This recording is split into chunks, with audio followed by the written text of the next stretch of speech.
Welcome back to the Robot Brains podcast on the DL, where we take a step away from AI and learn more about our latest guest with 10 quick personal questions. All right, let's dive in. If you could have a robot take over any part of your life, what would you have it do?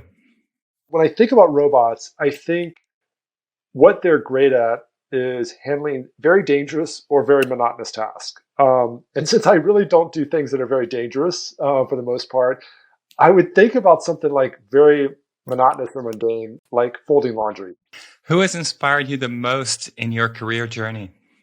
I mentioned one of my early managers at General Electric. Her name was Kathy D'Amato, and she encouraged me to go into engineering management.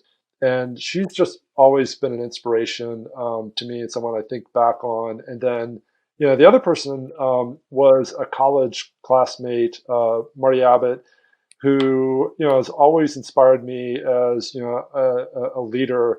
I ended up, working with him in 3 companies.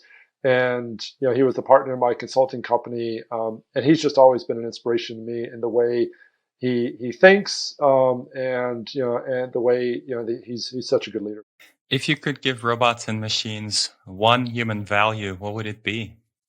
Maybe the values or morality. I think I often talk to people about their careers, and one of the things I talk about is that it's important to have values that you can fall back on, because oftentimes when you're trying to make a hard decision, sometimes the data or the pros and cons just blend.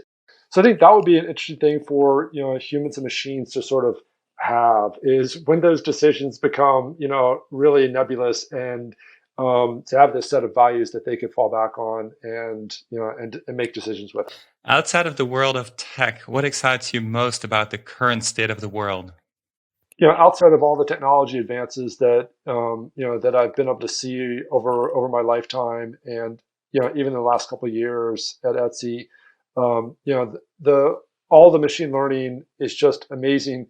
These algorithms, many of the algorithms have been around for lots of years, but the compute and data storage that we've had has really enabled this. So it's just been super exciting. But the other piece of this, besides all that, and is really the care and concern about the climate. I think that we've kind of, mostly we've woken up to the need for this.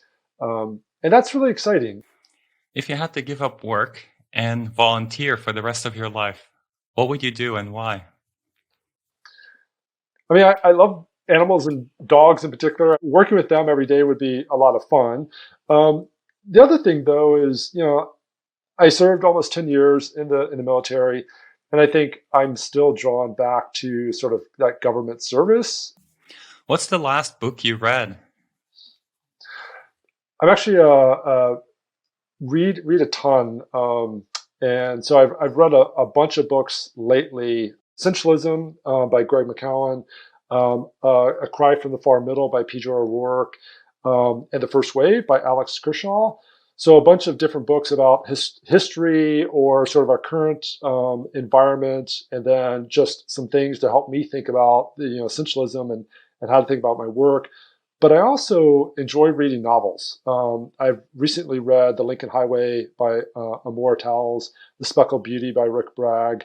And the reason I like novels so much is that I think as a leader, one of the ways that that's really important to convey information is through stories. Best present you've ever received?